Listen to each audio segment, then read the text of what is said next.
ഈശോയിൽ ഏറ്റവും സ്നേഹമുള്ളവരെ,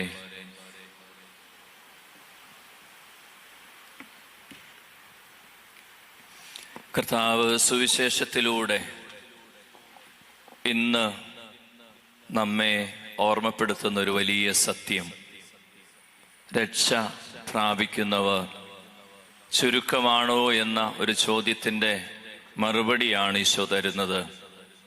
അതിൻ്റെ മറുപടി ചുരുക്കമാണ് എന്നത് തന്നെയാണ്, എളുപ്പമല്ല എന്നത് തന്നെയാണ്.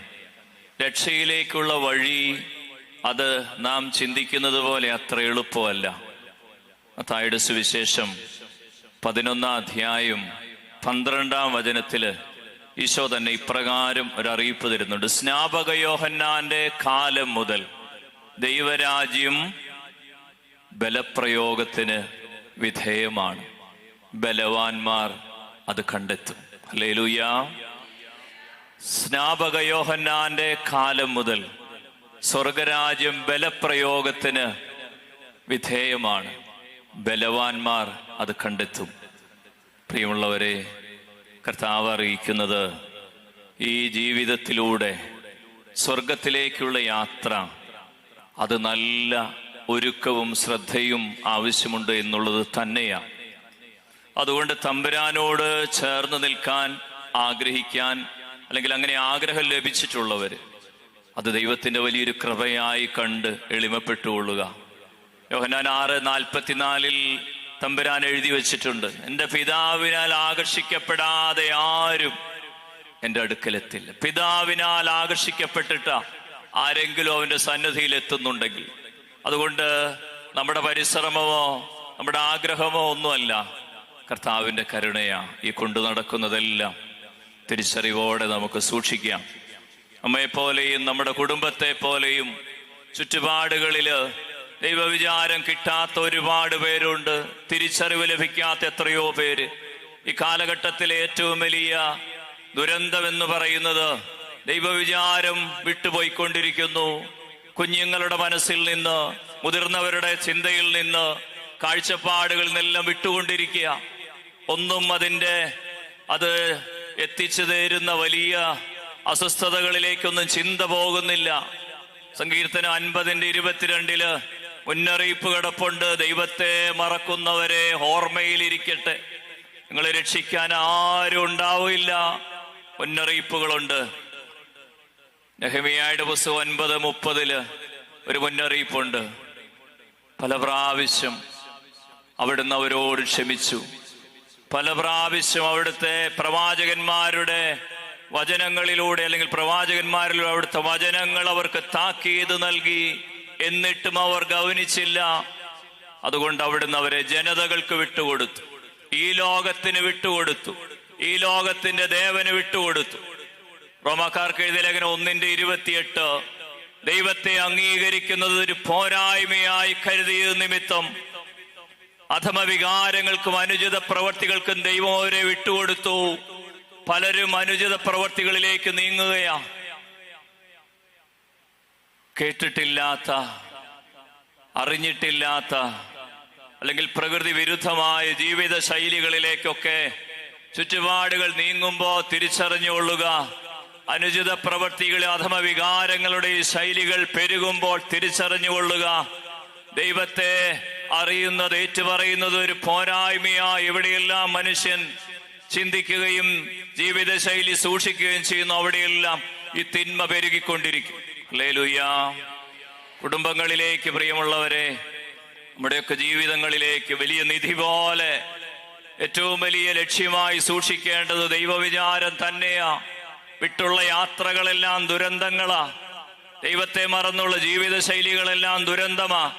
സങ്കീർത്തനം 14:1 മൂഢനവന്റെ ഹൃദയത്തിൽ പറഞ്ഞു, എനിക്ക് മുകളിൽ ഒരു ദൈവമില്ല, എല്ലാ തിന്മകളിലേക്ക് അവൻ ഒഴുകിയെന്ന. ദൈവത്തെ മറക്കുന്നത്, ദൈവവിചാരം വിട്ടുപോകുന്നത് അവൻ ജഡപ്രേരണയിൽ ജീവിക്കാനുള്ള ലൈസൻസ് ആക്കി മാറ്റുകയാണ്. നമുക്കറിയാം, തമ്പുരാന്റെ കൂടെ ചേർന്ന് നിൽക്കുമ്പോ ആദ്യം തടസ്സപ്പെടുക നിന്റെ തിന്മയുടെ ശൈലികളാ, അല്ലെങ്കിൽ ആദ്യം നീ വിടുതൽ പ്രാപിക്കാൻ നിർബന്ധിതനാവുക തിന്മയുടെ ശൈലികളാ. അപ്പൊ എന്തുകൊണ്ട് ദൈവത്തിന്റെ സാന്നിധ്യം മനുഷ്യൻ വെറുക്കുന്നു എന്ന് ചോദിച്ച, അവന്റെ തിന്മ വിട്ടുപോകാൻ അവന് ആഗ്രഹമില്ല, അവന്റെ ജഡപ്രേരണ വിട്ടു നീങ്ങാൻ അവന് ആഗ്രഹമില്ല. അതുകൊണ്ടാ 2 Korinthos 4:4 ഈ ലോകത്തിന്റെ ദേവൻ അവിശ്വാസികൾ അവരുടെ മനസ്സിനെ അന്ധമാക്കിയിരിക്കുന്നു. തന്നിമിത്തം ദൈവത്തിന്റെ പ്രതിരൂപമായ യേശുക്രിസ്തുവിന്റെ മഹത്വമേറിയ സുവിശേഷത്തിന്റെ പ്രകാശം അവർക്ക് ദൃശ്യമല്ല, പ്രകാശം കെട്ടുപോയിക്കൊണ്ടിരിക്കുക. പ്രിയമുള്ളവരെ, പ്രാർത്ഥിച്ച് ആത്മീയ കരുത്തിലേക്ക് ജീവിതത്തെ വഴിമാറ്റിക്കൊള്ളുക. ഇടം വലം നോക്കാതെ നിന്റെ ആത്മരക്ഷയിലേക്ക് ശ്രദ്ധ കൊടുത്തുകൊള്ളുക. ചുറ്റുപാട് എവിടെ പോകുന്നു എന്നുള്ളത് നിന്റെ ശ്രദ്ധയിലേക്ക് പ്രവേശിക്കേണ്ട കാര്യമല്ല. നിനക്കൊരു ജാഗ്രതമേ ഉള്ളൂ, അല്ലെങ്കിൽ ഒരു ജാഗ്രതയെ ഉണ്ടാകാൻ പാടുള്ളൂ. അത് തമ്പുരാന്റെ കാര്യത്തിലുള്ള ജാഗ്രതയാ. ലൂക്കാസ് സുവിശേഷം 2:49 ഈശോ പറയുന്നുണ്ട്, നിങ്ങൾ എന്തിനാ എന്നെ അന്വേഷിച്ചത്? എനിക്കൊരു ജാഗ്രതയേ ഉള്ളൂ, എനിക്കൊരു ശ്രദ്ധയേ ഉള്ളൂ. പിതാവിന്റെ കാര്യങ്ങളിൽ താല്പരനാകേണ്ടതാണ് ഞാനെന്ന് നിങ്ങൾ അറിയുന്നില്ലേ? നമ്മുടെ ജീവിതത്തിൽ ഈ ഒരു ജാഗ്രതയെ ഉണ്ടാകാൻ പാടുള്ളൂ. പ്രിയമുള്ളവർ, ദുരന്തങ്ങള് കുടുംബങ്ങളിലേക്കും ജീവിത സാഹചര്യങ്ങളിലേക്കൊക്കെ പ്രവേശിക്കുന്നതിന്റെ കാരണം എന്താണെന്നറിയോ? അവൻ അവസരം കൊടുത്തിട്ടാ.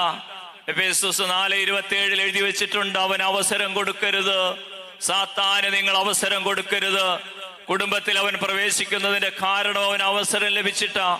ദൈവവിചാരം വിട്ടുപോകുമ്പോ ദൈവവചനത്തോട്, ആത്മീയ രഹസ്യങ്ങളോട്, ആത്മീയ ശുശ്രൂഷകളോടൊക്കെ അനാദരം പുലർത്തി ജീവിതത്തെ സൂക്ഷിക്കുമ്പോ, ജഡത്തിന്റെ പ്രേരണയ്ക്ക് വേണ്ടി ജീവിതം വിട്ടുകൊടുക്കുമ്പോൾ അവൻ ഉള്ളിൽ പ്രവേശിക്കുക. സാത്താൻ പ്രവേശിച്ച് കുടുംബത്തെയും ബന്ധങ്ങളെയൊക്കെ ശിഥിലമാക്കിക്കൊണ്ടിരിക്കുക. ഹല്ലേലൂയ. അതുകൊണ്ട് ഈ അവസരങ്ങളെല്ലാം വിലയോടെ സ്വീകരിച്ചു കൊള്ളുക. ജീവിതത്തിന്റെ മുന്നോട്ടുള്ള യാത്രകളെ കുറിച്ചൊന്നും ഒരു സുരക്ഷിതത്വവും ഇല്ലാത്ത സമയമായത്. കർത്താവ് വചനത്തിൽ എപ്പോഴും പറയാറ്, നിങ്ങൾ ഒരു കാര്യത്തിൽ മാത്രം ജാഗ്രത സൂക്ഷിച്ചാൽ മതി. ശരീരത്തെ കുറിച്ചും സമ്പത്തിനെ കുറിച്ചൊന്നും അധികം ജാഗ്രത വേണ്ട, ആത്മരക്ഷയെ കുറിച്ചുള്ള ജാഗ്രത മതി. അതുകൊണ്ടാണ് ഈ മാസം നമ്മൾ ഏറ്റവും കൂടുതൽ തിരുനാൾ ആഘോഷിക്കുന്ന സെബസ്ത്യാനോസിനെ കുറിച്ചൊക്കെ ഓർക്കുകയും പറയുകയും ചെയ്യുമ്പോ എടുത്തു വായിക്കുന്ന ഒരു സുവിശേഷമാകുണ്ട്.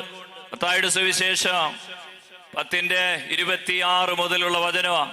അതിൽ 28-ാമത്തെ വചനം പറയുന്ന, ശരീരത്തെ കൊല്ലുകയും ആത്മാവിനെ കൊല്ലാൻ കഴിവില്ലാതിരിക്കുകയും ചെയ്യുന്നവരെ നിങ്ങൾ ഭയപ്പെടേണ്ട, മറിച്ച് ആത്മാവിനെയും ശരീരത്തെയും നിത്യാഗ്നിയിലെറിയാൻ അധികാരമുള്ളവനെ ഭയപ്പെട്. പ്രിയമുള്ളവരെ, അതുകൊണ്ട് ആത്മീയ കാര്യങ്ങളിലേക്ക് ഒരു തീക്ഷ്ണത ജ്വലിച്ചുകൊള്ളട്ടെ. 3-4 വർഷങ്ങൾക്ക് മുൻപ് ആത്മീയ കാര്യങ്ങളിലും ദൈവ ശുശ്രൂഷയിലും ഒക്കെ പങ്കുചേർന്നിരുന്ന നമ്മളെല്ലാം നമ്മളൊക്കെ ഒരുപാട് മാറാൻ ഈ കാലഘട്ടവും അനുഭവങ്ങളും അതിന് സാക്ഷ്യമായി.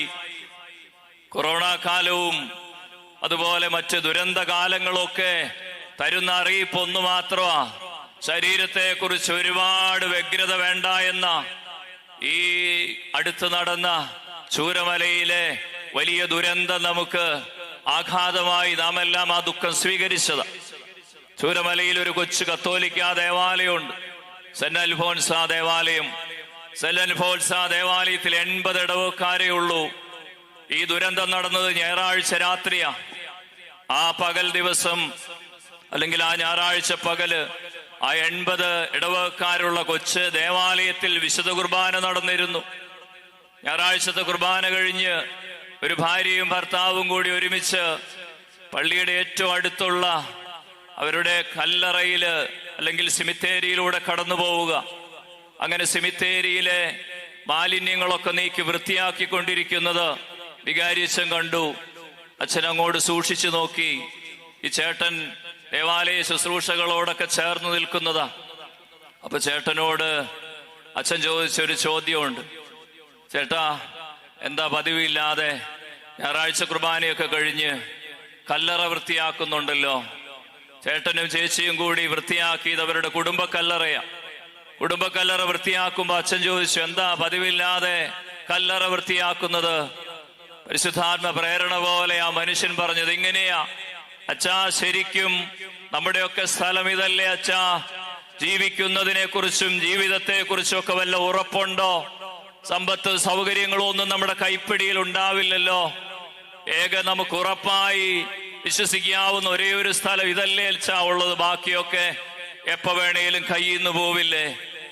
അല്പം തമാശ കലർന്നും അല്ലെങ്കിൽ ആ ഒരു സാഹചര്യത്തിൽ അച്ഛനോട് പ്രതികരിച്ചത് ആ മനുഷ്യൻ. പക്ഷെ സംഭവിച്ചത് ഇങ്ങനെയാ. ആ രാത്രിയിലാ, ആ പാതിരാവിലാ ആ വലിയ ദുരന്തം സംഭവിക്കുക. ഈ ഭാര്യയും ഭർത്താവും ആ ദുരന്തത്തിൽ അടങ്ങി. പിറ്റേ പ്രഭാതം കാണാൻ ആ കുടുംബം ഉണ്ടായിരുന്നില്ല. പിറ്റേ ഞായറാഴ്ചത്തെ വിശുദ്ധ കുർബാന മധ്യേ വിലാപത്തോടെ വികാരിയച്ഛൻ കുടുംബാംഗങ്ങളോട്, ഇടവക സമൂഹത്തോട് പങ്കുവെച്ചപ്പോ ഈ വേദന പറഞ്ഞു. കഴിഞ്ഞ ഞായറാഴ്ച സംഭവിച്ച ഈ വലിയ അനുഭവം പരിശുദ്ധാത്മാവ് ആ കുടുംബത്തിന് ഒരു അറിയിപ്പ് നൽകിയ പോലെ ആ മനുഷ്യന്റെ അധരങ്ങളിലൂടെ ഈ അറിയിപ്പ് അച്ഛന്റെ ചെവികളിൽ എത്തി എന്ന് അവരോട് പങ്കുവെക്കുക.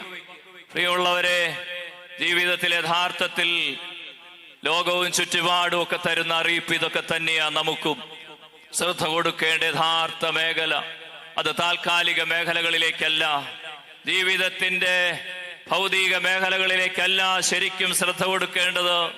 കാരണം ഇതെപ്പോ വേണേലും കയ്യിൽ നിന്ന് പോകും, ഇതെപ്പോ വേണേലും തമ്പുരാൻ തിരിച്ചു വിളിക്കും. അതിന് പ്രായവും അതിന് ആരോഗ്യവും അതിന് സമ്പത്തും മറ്റ് സംവിധാനങ്ങളും അധികാരവും ഒന്നും തടസ്സമല്ല. അവൻ എപ്പോ വേണേലും വിളിക്കും. തൃശ്ശൂർ അതിരൂപതയില് ഈ കൊറോണ കാലത്ത് 15 വൈദികര നിത്യസമ്മാനത്തിന് വേണ്ടി യാത്രയായത്. നമ്മുടെയൊക്കെ കുടുംബങ്ങളിൽ നിന്ന് ഒരുപാട് പേര് അപ്രതീക്ഷിതമായി തിരിച്ചു പോകേണ്ടി വന്നിട്ടുണ്ട്. എന്നെക്കാളും പ്രായം കുറഞ്ഞ 3ഓ 4ഓ പേരുണ്ടായിരുന്നു. ഒരാരോഗ്യ പ്രശ്നങ്ങളും ഇല്ലായിരുന്നു. അല്ലെങ്കിൽ അവർക്ക് മറ്റ് രോഗത്തിൻ്റെതായ കാഠിന്യങ്ങളൊന്നും ഇല്ലായിരുന്നു. തമ്പുരാൻ അങ്ങ് വിളിച്ചു. പ്രിയമുള്ളവരെ, അറിയിക്കുന്ന അറിയിപ്പ് എന്താണെന്നറിയോ? എല്ലാം അറിയിക്കുന്നത് ഒരൊറ്റ കാര്യമാണ്. ഇവിടെ കുറിച്ച് വലിയ ജാഗ്രത വേണ്ട, ഇതെപ്പോ വേണേലും കയ്യിൽ നിന്ന് പോകും. അതുകൊണ്ട് 1 കോരിന്തോസ് 10-ാം അധ്യായത്തിന്റെ 11-ാമത്തെ വചനം എടുത്ത് വായിച്ചോ. ഇവയെല്ലാം സംഭവിച്ചത് അല്ലെങ്കിൽ ഇവയെല്ലാം എഴുതപ്പെട്ടിരിക്കുന്നത് അവർക്കൊരു താക്കീതായിട്ട് നമുക്കൊരു പാഠമാകേണ്ടതിന് അവയെല്ലാം രേഖപ്പെടുത്തിയിരിക്കുന്നു. പൗലോസ്ലീഹ കൊരിന്തോസുകാർക്ക് എഴുതിയ 1-ാം ലേഖനം 10-ാം അധ്യായത്തിന്റെ 11-ാമത്തെ വചനത്തിൽ പരിശുദ്ധാത്മ പ്രേരണയിൽ എഴുതി വെക്കുക. ഒരുപാട് ദൈവാനുഭവങ്ങളെ പങ്കുവെച്ചിട്ട് ഇവയെല്ലാം സംഭവിച്ചത്, കുറെ ദുരന്തങ്ങളൊക്കെ ഏറ്റുപറയുന്നുണ്ട്. ഇതെല്ലാം സംഭവിച്ചത് അവർക്ക് പാഠമാകേണ്ടതിനാ, അല്ലെങ്കിൽ അവർക്ക് താക്കീതായിട്ടാ. എന്നിട്ട് സ്ലീഹ പറയുക, നമുക്കൊരു പാഠമാകേണ്ടതിന് അവയെല്ലാം എഴുതപ്പെട്ടിരിക്കുന്നു. ഇന്ന് ചുറ്റുപാടുകളിൽ നടക്കുന്ന സംഭവങ്ങളെല്ലാം തമ്പുരാന്റെ നമുക്കുള്ള അറിയിപ്പാണ്, നമുക്കുള്ള പാഠമാണ്. നമ്മുടെ ജീവിതത്തിൽ ശ്രദ്ധ കൊടുക്കേണ്ട ഒരു മേഖലയെ കുറിച്ചുള്ള അറിയിപ്പ്. അതുകൊണ്ട് ഈ ലോകത്തിന്റെ അപ്പുറത്തേക്ക് കൊണ്ടുപോകാൻ കഴിയുന്ന കാര്യങ്ങളിലേക്ക് മാത്രമാകട്ടെ, അല്ലെങ്കിൽ കൂടുതലായൊരു ശ്രദ്ധ അവിടേക്ക് തിരിയട്ടെ. തെസ്സലോനിക്കക്കാർക്ക് എഴുതിയ 1-ാം ലേഖനം 4-ാം അധ്യായത്തിന്റെ 3-ാം വചനത്തിൽ നമ്മൾ കുർബാനയ്ക്ക് മുമ്പ് ഞാൻ പങ്കുവച്ചതാ. നിങ്ങളുടെ വിശുദ്ധീകരണമാണ് ദൈവം ആഗ്രഹിക്കുന്നത്. നിങ്ങളുടെ ശരീരത്തെ വിശുദ്ധവും മാന്യവുമായി സൂക്ഷിക്കേണ്ടത് എങ്ങനെയെന്ന് നിങ്ങൾ അറിയണം. ദൈവത്തെ അറിയാത്ത വിജാതിയരെ പോലെ കാമവികാരങ്ങൾക്ക് നിങ്ങൾ വിധേയരാകരുത്. ഈ വിഷയത്തിൽ വഴിപിഴക്കുകയോ സഹോദരനെ വഞ്ചിക്കുകയോ അരുത്. എന്തെന്നാൽ മുൻപ് ഞാൻ നിങ്ങളോട് പറഞ്ഞിട്ടുള്ളതുപോലെ ഇവയ്ക്കെല്ലാം പ്രതികാരം ചെയ്യുന്നവനാണ് കർത്താവ്. 7-ാമത്തെ വചനം അശുദ്ധിയിലേക്കല്ല, വിശുദ്ധിയിലേക്കാണ് ദൈവം നമ്മെ വിളിച്ചിരിക്കുന്നു. ഒന്ന് സ്തുതിച്ചേ. ഹല്ലേലൂയ. ആരാധന, സ്തുതി, മഹത്വം കർത്താവേ. കൂട്ടായ്മയെ, കുടുംബങ്ങളെ, ജീവിത സാഹചര്യങ്ങളെ ഏറ്റെടുക്കണമേ. സ്വർഗത്തിന് വേണ്ടി ജീവിക്കാൻ, നിത്യതയ്ക്ക് വേണ്ടി ജീവിക്കാൻ, ഈ ലോകത്തിന്റെ അപ്പുറത്തേക്ക് ജീവിതത്തെ ഉറപ്പിക്കാൻ, നിത്യസമ്മാനത്തെ ലക്ഷ്യം വയ്ക്കാൻ, പരിശുദ്ധാത്മ നിറവിൽ ജീവിതത്തെ സൂക്ഷിക്കാൻ കൃപ കർത്താവേ ഒഴുകട്ടെ. ഹല്ലേലൂയ. ആരാധന, ആരാധന. പ്രിയമുള്ളവരെ, അതുകൊണ്ട് ദൈവസാന്നിധ്യത്തിൽ, ദൈവവചന ശുശ്രൂഷയിൽ, ആത്മീയ കാര്യങ്ങളിൽ നമുക്ക് എന്തിന് ചേർന്ന് നിൽക്കുന്നു എന്ന് ചോദിച്ചാല് ആത്യന്തികമായൊരൊറ്റ ഉത്തരമേ നമുക്കുള്ളൂ: വിശുദ്ധീകരണത്തിന് വേണ്ടിയാ. തമ്പുരാന്റെ പക്കലേക്ക് ആരെല്ലാം കടന്നു വന്നിട്ടുണ്ടോ അവരോടെല്ലാം കർത്താവും ഓർമ്മപ്പെടുത്തിയിട്ടുള്ളത് അത് തന്നെയാ. അത്ഭുതം കാണാൻ വന്നവരെ കർത്താവ് തിരുത്തിയിട്ടുണ്ട്. എന്തെങ്കിലും അവന്റെ പക്കൽ നിന്ന് കിട്ടുമെന്ന് കരുതി വന്നവനെ അവൻ തിരുത്തിയിട്ടുണ്ട്. അതുകൊണ്ട് യോഹന്നാന്റെ സുവിശേഷം 6-ാം അധ്യായം 25-ാമത്തെ വചനം എടുത്ത് വായിച്ചോ. 5 അപ്പം കൊണ്ട് 5000 പേരെ ഈശോ തീറ്റിപ്പോറ്റി കഴിഞ്ഞപ്പോ പിറ്റേ ദിവസത്തെ പ്രഭാതത്തിൽ കുറേയേറെ പേര് വരികയാ. ഒരുപക്ഷെ മുൻപുണ്ടായിരുന്നതിൽ അധികം ആളുകൾ അവനെ അന്വേഷിച്ചു വരുന്നു. അടയാളം, അത്ഭുതം സംഭവിക്കുന്നു, ഓടിക്കൂടുകയാ. എന്നിട്ട് അവരോട്, അല്ലെങ്കിൽ ഈശോയോട് ആ ജനക്കൂട്ടം ചോദിക്കുന്ന ഒരു ചോദ്യം, അത് 25-ാം വചനം 6-ന്റെ: ഗുരു, അങ്ങ് എപ്പോഴിവിടെ എത്തി? ഞങ്ങൾ എത്ര നേരമായി അങ്ങ് അന്വേഷിക്കുകയായിരുന്നു. ആ സമയത്ത് ഈശോ സന്തോഷം കൊണ്ട് ആ ഒരു സമയത്തെ സൂക്ഷിക്കേണ്ടതാ, അല്ലെങ്കിൽ സന്തോഷം അനുഭവിക്കേണ്ടതാ. പക്ഷെ ഈശോ സന്തോഷമല്ല അനുഭവിക്കുന്നത്. ഈശോ അവരിലേക്ക് തിരിഞ്ഞിട്ട് അവരുടെ ഈ ആഗ്രഹത്തെ കർത്താവ് തിരിച്ചറിഞ്ഞിട്ട്, ഈ ആഗ്രഹത്തിന്റെ പിന്നിൽ നിൽക്കുന്ന കാരണത്തെ തിരിച്ചറിഞ്ഞിട്ട് ഈശോ അവരെ തിരുത്തുകയാ. ആ കാരണം എങ്ങനെയാ? 26-ാം വചനം പറയാ: നിങ്ങൾ എന്നെ അന്വേഷിക്കുന്നത് അടയാളം കണ്ടതുകൊണ്ടല്ല, അപ്പം ഭക്ഷിച്ച് തൃപ്തരായതുകൊണ്ടാ. എന്നിട്ട് അടുത്ത വചനത്തിൽ 27-ൽ പറയുക: മക്കളെ, നശ്വരമായ അപ്പത്തിന് വേണ്ടി അധ്വാനിക്കാതെ മനുഷ്യപുത്രൻ തരുന്ന നിത്യജീവന്റെ അനശ്വരമായ അപ്പത്തിന് വേണ്ടി അധ്വാനിച്ചുകൊള്ളുക. ഹല്ലേലൂയാ, സ്തുതിച്ചേ ഹല്ലേലൂയാ. അനശ്വരമായ അപ്പം, നിത്യജീവന് വേണ്ടി അധ്വാനിക്കുക, ഈ ജീവിതത്തിൽ നിന്ന് ശ്രദ്ധ തിരിക്കാൻ, ഉന്നതത്തിലുള്ളവയിൽ ശ്രദ്ധ വയ്ക്കാൻ, അതിനുവേണ്ടി ത്യാഗവും, അതിനുവേണ്ടി ദൈവവചനവും, അതിനുവേണ്ടി ആത്മീയ ശുശ്രൂഷകളും ഒക്കെ ചേർത്ത് വെക്കാനുള്ളൊരു കൃപയൊഴുകട്ടെ. ഹല്ലേലൂയ, ആരാധന, ആരാധന. പ്രിയമുള്ളവരെ, അതുകൊണ്ട് ഈ കാലഘട്ടത്തിൽ ഒരു വചന ശുശ്രൂഷ കഴിഞ്ഞ് പുറത്തു പോകുമ്പോ ഞാൻ കൂടുതൽ ശുദ്ധീകരിക്കപ്പെട്ടിരിക്കണം. പിന്നെ ഒന്നിനുകൂടി ഞാൻ ബാക്കിയുണ്ടോ എന്ന് എനിക്കറിയില്ല. യോഹന്നാൻ 15:3 ഈശോ പറയണില്ലേ: ഞാൻ നിങ്ങളോട് പറഞ്ഞ വചന നിമിത്തം നിങ്ങൾ ശുദ്ധിയുള്ളവരായിരിക്കുന്നു. ഓരോ വചനവും, ഓരോ വചന ശുശ്രൂഷയും നമ്മളെ ശുദ്ധീകരിക്കാനാ, അവന് പാകപ്പെടുത്താനാ. വെളിപാട് പുസ്തകത്തിൽ എഴുതി വെച്ചിട്ടുണ്ട്, എങ്ങനെയെങ്കിലുമൊക്കെ ജീവിച്ചാൽ അവിടെ എത്തുമെന്ന് ആരും വ്യാമോഹിക്കണ്ട. വെളിപാട് 21-27 വായിക്കുമ്പോൾ മനസ്സിലാകും, എല്ലാം അവിടെ എത്തില്ല എന്ന് തന്നെയാ. സുവിശേഷത്തിൽ പറഞ്ഞ പോലെ തന്നെ ഇത് ബലപ്രയോഗത്തിന് വിധേയമാ. ഒരുക്കപ്പെടാത്തതൊന്നും അവിടെ എത്തില്ല. കുടിലതന്ത്രങ്ങള്, ചാബല്യങ്ങള്, അശുദ്ധിയുള്ളതൊന്നും ദൈവരാജ്യത്തിൽ പ്രവേശിക്കില്ല എന്ന് അറിയിപ്പ് തന്നിരിക്കുക. അതുകൊണ്ട് ജീവിതത്തെ വിശുദ്ധീകരിക്കുന്ന സമയമായത് വിലയോടെ നമുക്ക് സ്വീകരിക്കാൻ. പ്രിയമുള്ളത്, ജീവിത മേഖലകളൊക്കെ കുറെ കൂടി വെണ്മയായി തീരട്ടെ. ചാബല്യങ്ങളിലും വീഴ്ചകളിലും പരാജയങ്ങളിലേക്കൊക്കെ ചെവി കൊടുക്കാതെ ചിന്ത ഉന്നതത്തിലേക്ക് ഉയരട്ടെ. ആഘോഷങ്ങളൊന്നും നമ്മളെ സ്വർഗത്തിലെത്തിക്കില്ല. അത് സുവിശേഷത്തിൽ തന്നെ ഈശോ പറഞ്ഞില്ലേ, അല്ലെങ്കിൽ ഓർമ്മപ്പെടുത്തിയില്ലേ: നിന്റെ നാമത്തിൽ ഞങ്ങൾ പ്രസംഗിച്ചിട്ടുണ്ട്, നിന്റെ നാമത്തിൽ ഞങ്ങൾ അത്ഭുതം ചെയ്തിട്ടുണ്ട്, നിന്റെ നാമത്തിൽ ഞങ്ങൾ രോഗശാന്തി നിർവഹിച്ചിട്ടുണ്ട്, അങ്ങളെ ഞാൻ അറിയില്ല എന്നാ ഈശോ പറയണേ. അതുകൊണ്ട് ഞങ്ങളുടെ ദൈവവചന ശുശ്രൂഷയോ അല്ലെങ്കിൽ രോഗശാന്തി ശുശ്രൂഷയോ ആരിലൂടെയെല്ലാം നടത്തപ്പെട്ടു, അതൊന്നും നിത്യ ജീവന് വേണ്ടിയുള്ള ഉറപ്പുകളല്ല എന്നറിയിപ്പ. അതൊന്നും അല്ല ഉറപ്പ്. ഉറപ്പൊന്നു മാത്രമേ ഉള്ളൂ, ജീവിത വിശുദ്ധിയാ.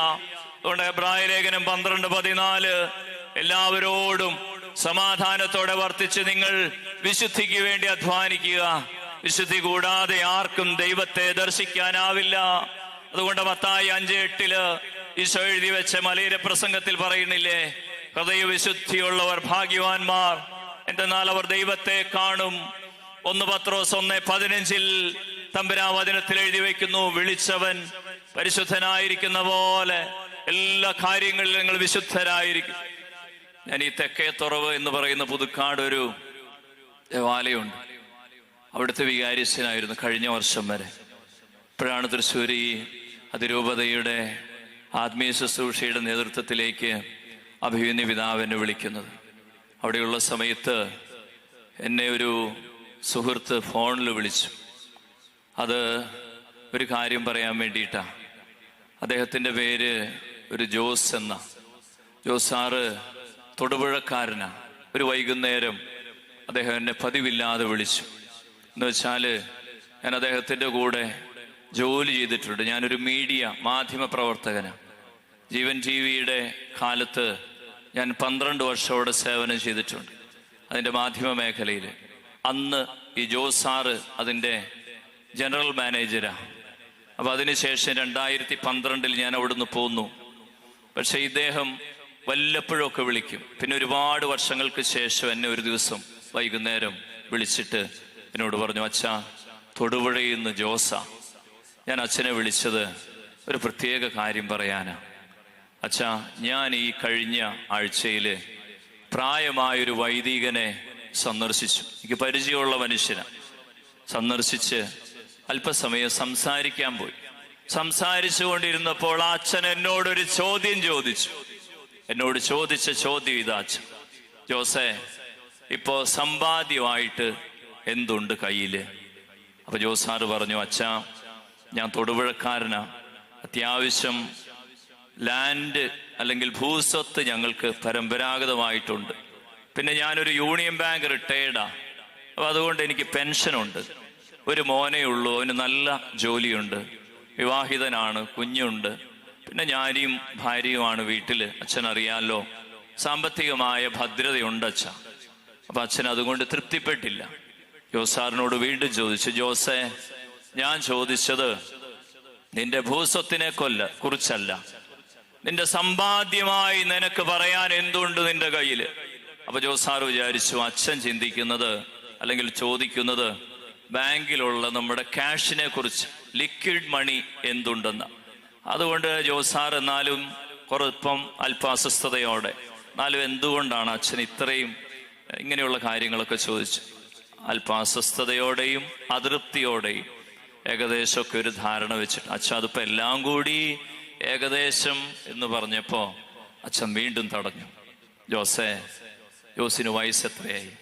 അപ്പൊ ജോസാറ് പറഞ്ഞു, അച്ഛാ, എനിക്ക് 69 വയസ്സ് കഴിഞ്ഞു, 70ലേക്ക് പ്രവേശിക്കും. അപ്പൊ ഈ പ്രായമായ അച്ഛൻ ഇപ്പൊ ഇങ്ങനെ മറുപടി പറഞ്ഞു, ജോസ് 70 ഞാൻ 80, പോകാൻ സമയമാവുകയാ. കയ്യിൽ സമ്പാദ്യം എന്തെങ്കിലും ഉണ്ടോ? തമ്പുരാന്റെ മുമ്പിൽ നിൽക്കുമ്പോ ചോദിക്കുമ്പോ എടുത്തു കാണിക്കാൻ കയ്യിൽ സമ്പാദ്യം എന്തെങ്കിലും ഉണ്ടോ? ജോസാർ എന്നോട് പറഞ്ഞത് ഇങ്ങനെയാ, അച്ഛാ, ഒരു വലിയ വെള്ളിടി എന്റെ ഉള്ളില് വെട്ടിയ പോലെയാ. കോതമംഗല രൂപതയില് ഡിവൈൻ മേഴ്സി ഷ്രൈൻ ഒരു തീർത്ഥാടന കേന്ദ്രമുണ്ട്, ദൈവകരുണയുടെ തീർത്ഥാടന കേന്ദ്രം. ആ സ്ഥലം സഭയ്ക്ക് വേണ്ടി, രൂപതയ്ക്ക് വേണ്ടി സൗജന്യമായി കൊടുത്തത് ഈ കുടുംബമാ, അല്ലെങ്കിൽ ഇവരുടെ ബന്ധുക്കളാ. മാതാവിന്റെ ഒരു പ്രത്യക്ഷം നടന്ന ഒരു ഭവനമാത്. ദീർഘകാലം അവര് ആ കുടുംബത്തിൽ പ്രാർത്ഥനയൊക്കെയായി അവർക്ക് ലഭിച്ച ആ ആത്മീയ ദർശനം, മാതാവിന്റെ ഒരു വെളിപാട്, സാന്നിധ്യം പ്രാർത്ഥിച്ച് മുന്നോട്ട് പോയി. കുറെ കഴിഞ്ഞപ്പോ അവരത് അതിരൂപതാധികാരികളെ ഏൽപ്പിച്ചു. അപ്പൊ എന്നിട്ട് ജോസാർ എന്നോട് പറഞ്ഞു, അച്ഛൻ അറിയാലോ, ഡിവൈൻ മേഴ്സി ഷ്രൈന്റെ തീർത്ഥാടന കേന്ദ്രം ഞങ്ങളുടെ കുടുംബ സ്വത്താ. അങ്ങനെ ആത്മീയ കാര്യങ്ങളിലൊക്കെ എത്ര ശ്രദ്ധയോടെ ഞാൻ നീങ്ങുന്നതാ. ദൈവവിചാരം വിട്ട് ഞാൻ നീങ്ങിയിട്ടില്ല. ധ്യാനങ്ങളിൽ, ശുശ്രൂഷകളൊക്കെ ഞാൻ പങ്കുചേരാറുണ്ട്. ആത്മീയ കാര്യങ്ങളിൽ ഞാൻ ശ്രദ്ധ കൊടുക്കാറുണ്ട്. പക്ഷെ ഇങ്ങനെ ഒരു ചോദ്യം ഇന്ന് വരെ ആരും എന്നോട് ചോദിച്ചിട്ടില്ല അച്ഛാ. ഇങ്ങനെ ഒരു ചിന്ത എന്റെ മനസ്സിൽ ഇന്ന് വരെ പോയിട്ടില്ല. സ്വർഗത്തിന് വേണ്ടി ഒരു ജീവിതമുണ്ടോ? അങ്ങനെ ഒരു നിക്ഷേപമുണ്ടോ? അങ്ങനെ ഒരു സൂക്ഷിപ്പുണ്ടോ? ഞാൻ മക്കൾക്ക് വേണ്ടി ജീവിച്ചിട്ടുണ്ട്, ജീവിത പങ്കാളിക്ക് വേണ്ടി ജീവിച്ചിട്ടുണ്ട്, കുടുംബത്തിന് വേണ്ടി ജീവിച്ചിട്ടുണ്ട്. ഒരുവിധം സാമ്പത്തിക മേഖലയൊക്കെ ഞാൻ ഭദ്രമാക്കിയിട്ടുമുണ്ട്. പക്ഷെ എന്റെ ആത്മാവിന്റെ സ്ഥിതിക്ക് വേണ്ടി ഇപ്രകാരം ഒരു ക്രമീകരണമുണ്ട് എന്ന് ഞാൻ ചിന്തിച്ചിട്ടില്ല. ലൂക്കാ സുവിശേഷം 21 അധ്യായം 34 മുതലുള്ള വചനത്തില് ഈശോ മുന്നേ ഒരു അറിയിപ്പ് തുറന്നു വെച്ചിട്ടുണ്ട്. മുന്നേ തന്ന ഒരു അറിയിപ്പ്: സുഖലോലുപത, മദ്യാസക്തി, ജീവിത വ്യഗ്രത എന്നിവയാൽ മനസ്സ് ദുർബലമാവുകയും ആ ദിവസം ഒരു കെണി പോലെ വന്ന് നിന്റെ മേൽ പതിക്കുകയും ചെയ്യാതിരിക്കാൻ സൂക്ഷിച്ചുകൊള്ളുക. എന്തെന്നാൽ ഭൂമുഖത്തുള്ള എല്ലാവരുടെയും മേൽ അത് നിപതിക്കും. സംഭവിക്കാനിരിക്കുന്ന ഇവയിൽ നിന്നെല്ലാം രക്ഷപ്പെട്ട് ദൈവപുത്രന്റെ മുമ്പിൽ പ്രത്യക്ഷപ്പെടാൻ വേണ്ട കരുത്ത് ലഭിക്കാൻ സദാ പ്രാർത്ഥിച്ച് ജാഗരൂകരായിരിക്കുവിൻ. Hallelujah, സ്തുതിച്ചേ hallelujah. ഈ ശുശ്രൂഷകളെല്ലാം നമ്മളെ കരുത്തുള്ളവരാക്കട്ടെ. നമ്മുടെ കരുത്ത് കുടുംബത്തിൽ സമ്പാദ്യത്തിനല്ല, നമ്മുടെ കരുത്ത് മക്കളുടെ ജോലിക്കല്ല, നമ്മുടെ കരുത്ത് വരുമാനത്തിനല്ല, നമ്മുടെ കരുത്ത് തമ്പുരാന്റെ മുമ്പിൽ നിൽക്കാനുള്ള കൃപയാ. സ്തുതിക്കട്ടെ. ഹല്ലേലൂയ. പ്രിയമുള്ളവരെ, അതുകൊണ്ട് ജീവിതത്തെ വിലയോടെ സൂക്ഷിച്ചുകൊള്ളുക. ഇത് പെട്ടെന്ന് കടന്നു പോകും. ആയുസ് ജീവിതത്തിൽ നിന്ന് പെട്ടെന്ന് കടന്നു പോകും. പക്ഷെ ഇത് വിലപ്പെട്ടതുകൂടെയാ. അതുകൊണ്ടാണ് വിശുദ്ധ ഫൗസ്തീനായോട് ഈശോ കൊടുത്ത ദൈവകരുണയുടെ വെളിപാട് പുസ്തകത്തിൽ എഴുതി വച്ചിരിക്കുന്ന ഒരു മുന്നറിയിപ്പുണ്ട്. മകളെ, ഈ വിപ്രവാസകാലം അതിവേഗം തീരുമെന്ന് ഓർത്തുകൊള്ളുക. ഈ വിപ്രവാസകാലം, ഈ ലോകത്തിലായിരിക്കുന്ന ജീവിതത്തിന്റെ ആയുസ്സിനെ കുറിച്ച് ഇത് അതിവേഗം കടന്നുപോകും. പക്ഷെ നിത്യതയ്ക്ക് വേണ്ടി ഒരുങ്ങാൻ ഈ സമയമേ നിനക്ക് നൽകപ്പെട്ടിട്ടുള്ളൂ. നിത്യതയ്ക്ക് വേണ്ടി ഒരുങ്ങാൻ ഈ സമയമേ നിനക്ക് നൽകപ്പെട്ടിട്ടുള്ളൂ. പ്രായമായവരും പ്രായം കുറഞ്ഞവരും മധ്യവയസ്കരും എല്ലാം സൂക്ഷിക്കേണ്ട ഒരു അറിയിപ്പാ. നിത്യതയ്ക്ക് വേണ്ടി ഒരുങ്ങാൻ ചുരുങ്ങിയ സമയമേ നൽകപ്പെട്ടിട്ടുള്ളൂ. ഹല്ലേലൂയ. ബോധ്യം ആഴപ്പെട്ടുകൊള്ളട്ടെ. പ്രഭാഷകന്റെ പുസ്തകം 18-ാം അധ്യായം 9-10 വചനം അറിയിക്കുന്നുണ്ട്. ഒരു മനുഷ്യൻ 100 വയസ്സ് വരെ ജീവിക്കുമ്പോൾ നിങ്ങൾ പറയും ദീർഘായുസ് എന്ന്. നിത്യതയോട് തുലനം ചെയ്യുമ്പോ ഈ 100 വയസ്സ് സമുദ്രത്തിലെ ഒരു തുള്ളി വെള്ളത്തോളമേ ഉള്ളൂ, ഭൂമിയിലെ ഒരു മണൽത്തരിയോളമേ ഉള്ളൂ നിത്യതയോട് തുലനം ചെയ്യുമ്പോ. അതുകൊണ്ട് ജീവിതത്തെ ശ്രദ്ധയോടെ നമുക്ക് സൂക്ഷിക്കാം. തമ്പുരാന്റെ മുന്നിലേക്കുള്ള യാത്രയാ. ഓടുന്ന ദൈർഘ്യം എത്രയുണ്ട് എന്ന് കരങ്ങളിലില്ലെങ്കിലും അറിവിലില്ലെങ്കിലും യാത്ര അവസാനിക്കുമെന്നുള്ളത് ഉറപ്പാ. അവസാനത്തിലാണ് കണക്ക് ചോദിക്കുക എന്നുള്ളത് ഉറപ്പാ. അതിലേക്ക് നമ്മുടെ ജീവിതത്തെ നമുക്ക് ഒരുക്കാം, കുടുംബത്തെ ഒരുക്കാം. വിശുദ്ധീകരണത്തിന്റെ വലിയ പ്രക്രിയയുടെ സമയമായത്. വചനം കൊണ്ടും ആത്മീയ ശുശ്രൂഷ കൊണ്ടും ഒക്കെ ചേർന്ന് നിന്ന് നമുക്ക് കരുത്തുള്ളവരാകാം. ഭൗതിക മേഖലകളൊക്കെ തമ്പുരാൻ നോക്കിക്കൊള്ളും. അതുകൊണ്ട് മത്തായി 6:33 ഈശോ എഴുതി വെച്ചത് ആദ്യം അവിടുത്തെ കാര്യം ബാക്കി അവൻ നോക്കും. നമ്മുടെ ജീവിതത്തിന്റെ ആദ്യത്തെ കാര്യം അത് അവൻ്റെ ആയി മാറട്ടെ. ആത്മരക്ഷയുടെ കാര്യം അത് ആദ്യത്തേതായി തീരട്ടെ. ദൈവകരങ്ങളിലേക്ക് നമ്മളെ സമർപ്പിക്കാം. ഒരു നിമിഷം കണ്ണുകൾ അടയ്ക്കാം, കരങ്ങൾ കൂപ്പാം. കുടുംബം, മക്കള്, ആയുസ്, ആരോഗ്യം, ജീവിത സാഹചര്യങ്ങൾ, അധ്വാന മേഖലകൾ എല്ലാം കർത്താവിൻ്റെ കരങ്ങളിൽ ഏൽപ്പിക്കാം. തമ്പുരാൻ ആഗ്രഹിക്കുന്ന പോലെ മാത്രം ഇവയെല്ലാം ക്രമീകരിക്കപ്പെടണം. തമ്പുരാൻ ആഗ്രഹിക്കുന്ന പോലെ മാത്രം. എന്നെക്കുറിച്ചുള്ള ദൈവ പദ്ധതി തടസ്സപ്പെടുത്തുന്ന രീതിയിൽ എൻ്റെ ജീവിതം മുന്നോട്ട് പോകരുത്. എൻ്റെ രക്ഷയാണ് കർത്താവിൻ്റെ പദ്ധതി. എൻ്റെ ഈ ജീവിതത്തിലുള്ള സമൃദ്ധി അല്ല. എൻ്റെ സമ്പാദ്യം വർദ്ധിപ്പിക്കണം. എൻ്റെ മക്കളെല്ലാവരും നല്ല പൊസിഷനിൽ എത്തണം. നല്ല ജോലി വേണം, നല്ല വരുമാനം വേണം. ഇത് ദൈവത്തിൻ്റെ പദ്ധതിയായി സ്വീകരിച്ചേക്കരുത്. വരുമാനവും ജോലിയുമെല്ലാം അതിൻ്റെ മുകളിൽ നിൽക്കേണ്ടത് ദൈവകാര്യമാണ്. കർത്താവിലേക്ക് എത്താൻ സഹായിക്കുന്നത് മാത്രമാണ് വരുമാനവും ജോലിയും കുടുംബവും ജീവിത സാഹചര്യങ്ങളും. മറിച്ചാവാതിരിക്കട്ടെ. അങ്ങനെയെല്ലാം ദൈവ സാന്നിധ്യത്തിൽ ജീവിതത്തെ മുന്നോട്ട്. സുഭാഷിതം 3:6 വചനം ഓർമ്മപ്പെടുത്തുന്ന പോലെ നിങ്ങളുടെ എല്ലാ പ്രവൃത്തികളും ദൈവവിചാരത്തോടെ ആയിരിക്കട്ടെ. അപ്പോൾ അവിടുന്ന് നിങ്ങളെ വഴി നടത്തും. നമുക്ക് സമർപ്പിക്കാം. എല്ലാം കുടുംബം മുഴുവനും ദൈവകരങ്ങളിലേക്ക് ഏൽപ്പിച്ച് കർത്താവെ എല്ലാം ഏറ്റെടുക്കണമേ എന്നും എല്ലാം വിശുദ്ധീകരിക്കണമേ എന്നും ആഗ്രഹിച്ച് പ്രാർത്ഥിച്ചുകൊണ്ട് നമുക്ക് ഈ ബലിയിൽ തുടർന്ന്